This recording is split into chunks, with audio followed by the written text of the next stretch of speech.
Questioning your writing like a reader. This video teaches you how to evaluate your written arguments by thinking like a reader. Have you ever struggled to know how to revise your first draft? Do you ever wonder how to know if you've written an effective argument? Do you find it difficult to anticipate and respond to objections? If so, this video is for you.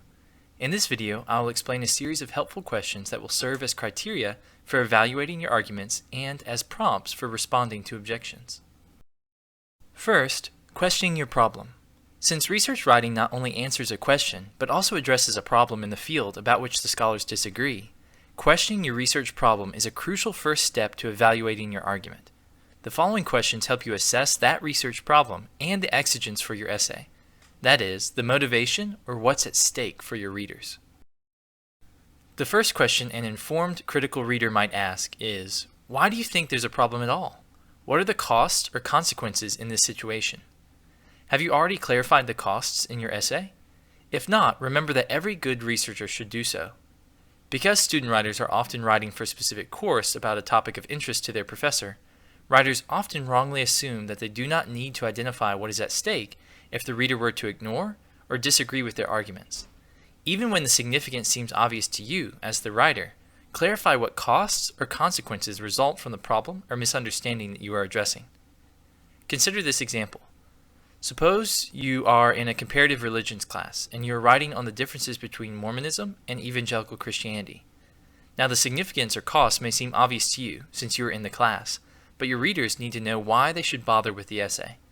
Perhaps you would mention that these competing truth claims have certain eternal ramifications, or that understanding these competing truth claims will enable evangelicals to give a defense for their hope when confronted by Mormons who intend to persuade them otherwise.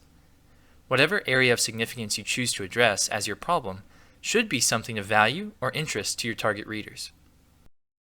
The second question is, why have you defined the problem as you have? Is it conceptual or practical? Maybe the problem involves not the issue you raise, but another one. As we've just noted, what you choose to address as your problem should be something of value to your target readers. If the readers have not factored into your definition of the problem, then you should reconsider how you articulate what is at stake.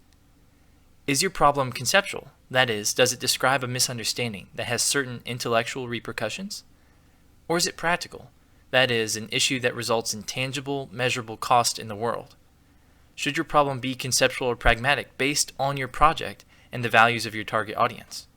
If I were writing an essay on The Four Winds by Kristen Hanna, and were aiming to publish the essay in a peer-reviewed lit studies journal, I would probably aim at a conceptual problem. How one understands the author, the novel, or its place among other novels. If I were writing an essay on racial tension and hoping to have it published by The Atlantic, I would probably aim at a practical problem, illustrating the everyday traumas of racial minorities. Second, questioning your solution. Since research writing addresses a contentious problem, researchers should supply readers with a solution that suits the problem. The following questions help you assess that solution by evaluating your claims and the responses you call readers to consider. The third question readers might ask is, what kind of solution do you propose? Does it ask me to do something or to understand something? Does it match the problem exactly? Are they both practical or conceptual? One common mistake in research writing is that the solution writers provide does not always match the problem they pose. For instance, if the problem I pose in the introduction is that women feel silenced, ostracized, and condescended to in theology classes on divinity school campuses, then my solution should not be to simply understand how interactions in the classroom should operate along gender lines. This may be an initial step that moves me toward my solution, but my solution should offer practical changes or responses that would alleviate and redress condescension and exclusion along gender lines. Different solutions require different evidence and argumentation, so always match the kind of solution you provide to the kind of problem you pose in the introduction. The fourth question is, have you stated your claim too strongly? I can think of exceptions or limitations. This is also a common problem in research writing. Few inexperienced researchers want to admit limitations and acknowledge where there is a lack of available evidence. However, it is advisable and proper practice to do so. One undervalued function of the introduction is that it should limit the scope of your project. You can't write about everything at once. If there are exceptions or potential limitations to your argument, 1. Verify whether you can eliminate them by doing more research, and 2. If not, Acknowledge them and indicate how they do not discredit your essay or weaken your argument. The fifth question depends on whether your research problem is a conceptual or practical problem. If conceptual, then ask, why is your conceptual answer better than others? It contradicts our well-established knowledge. When addressing a conceptual problem, writers are essentially claiming that they rightly understand an often misunderstood topic. The burden of proof often falls upon those who are trying to overturn long-standing or popular opinions, so recognize that your argument will need to not only acknowledge the prominence of these opposing views, but also charitably and scrupulously demonstrate the correctness of your answer. You will not win over your opponents by the novelty of your argument, but rather by the precision and exhaustiveness of your argument. If your research problem is practical, then ask, why is your practical solution better than others? It will cost too much, take too much time, or create new problems. The challenge writers must face when tackling practical problems is that sometimes readers do not want to change, because change often requires learning, sacrifice, and time. In order to persuade readers that your practical solution surpasses rival solutions, you must not only clarify how alternatives fail to fully or lastingly solve the problem, but also demonstrate how your solution is worth the effort of implementing it.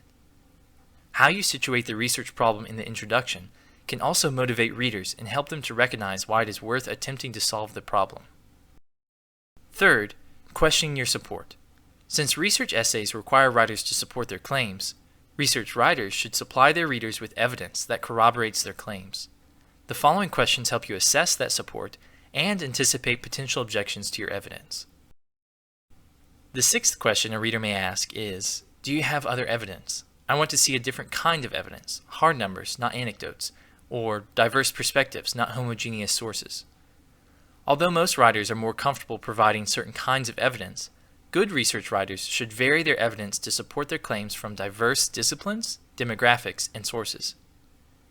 If you are writing on the ontology of God as Father, you would be remiss if you only cited men, since their perspective may likely limit the questions they are asking.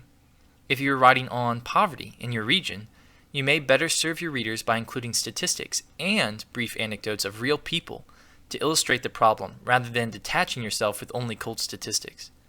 Beware of relying on only one kind of evidence or relying too heavily on just one source. The seventh question is your evidence accurate?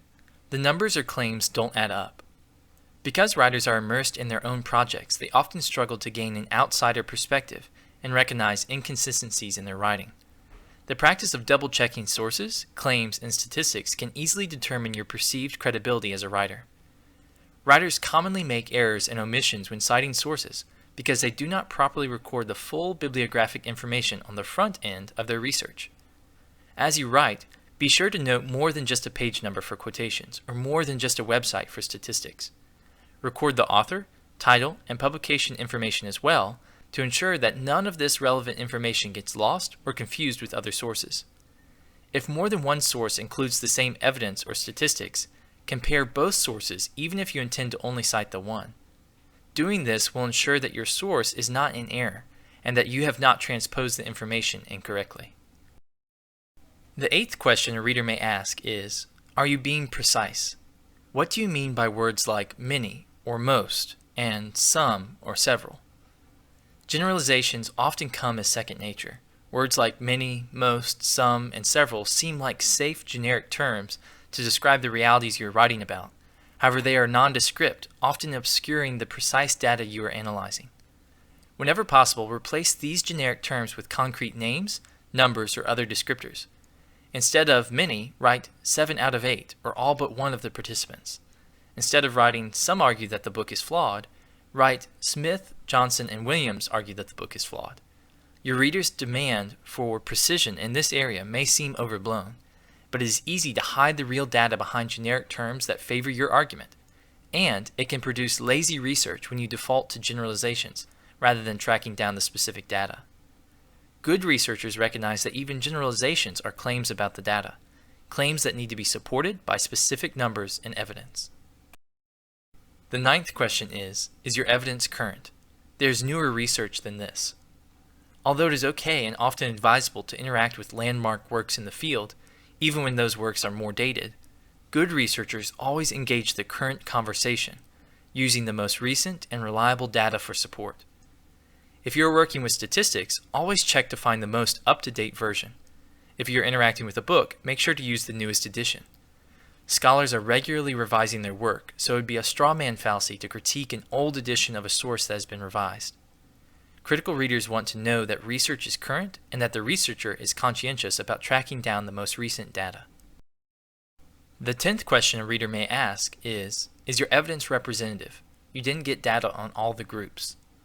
When doing a study or creating a research instrument to survey a certain population, aim for equal representation across various demographics, gender, ethnicity, education, economic status, etc. If you intend to only survey one group or one demographic, then make these delimitations clear in the introduction of your essay, if you haven't already. Before circulating your research instrument or surveying the population, have others from various demographics provide feedback on your research instrument to ensure that it does not exclude or bias the results. When corroborating your claims with evidence from other sources, make sure your evidence is representative of diverse demographics, unless, again, you indicate the delimitations in your introduction. The 11th question is your evidence authoritative? Are the sources and data you cite reliable and expert? Not only is your credibility of interest to the reader, but also the credibility of your sources is of concern for the critical reader.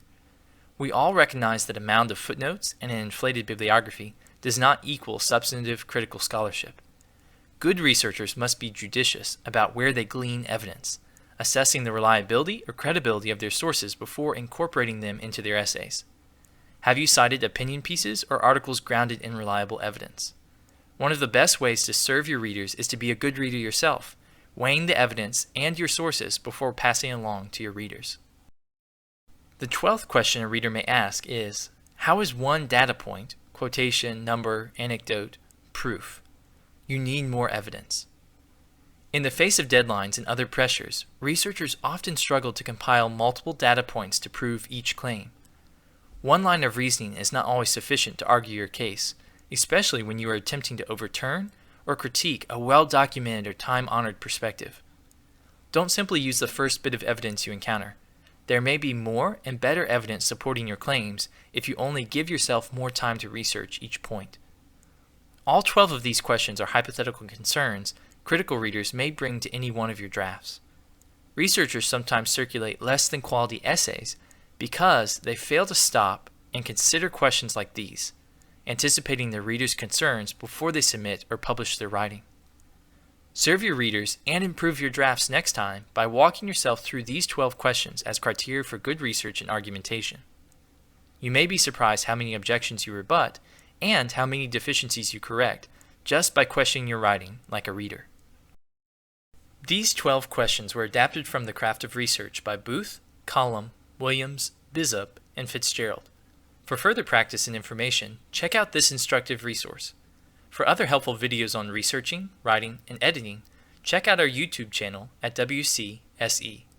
Thank you, and keep writing.